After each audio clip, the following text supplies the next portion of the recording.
উক্ত সভায় সভাপতিত্ব করছেন ধামরাই থানা তাঁতি দলের সম্মানিত সভাপতি জনাব পিয়াসাল মনসুর।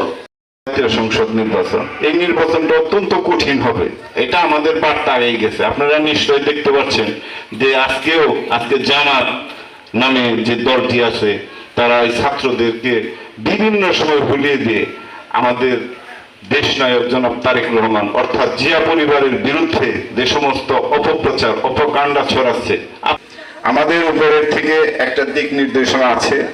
যারা প্রকৃত অর্থে বিএনপি তাদেরকে নিয়ে আমরা দল পুনর্গঠন, সদস্য নবায়ন ইনশাল্লাহ আপনাদের সাথে নিয়ে ইনশাল্লাহ করব।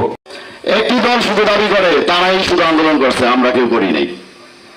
দুঃখের বিষয় তারা এমন বড় বড় কথা বলে তারেক জিয়া পর্যন্ত তারা ছাড়ে না।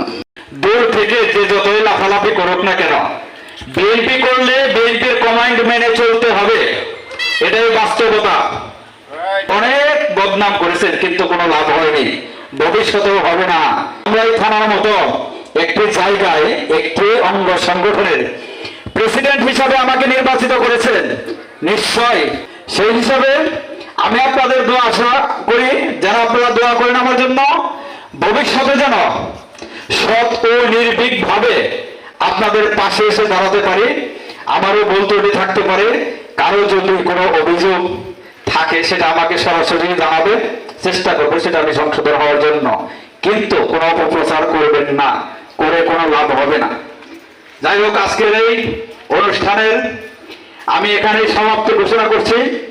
বাংলাদেশ জিন্দাবাদ, বাংলাদেশ জাতীয়তাবাদী তাঁতি দল জিন্দাবাদ, তারেক রহমান জিন্দাবাদ, খালেদা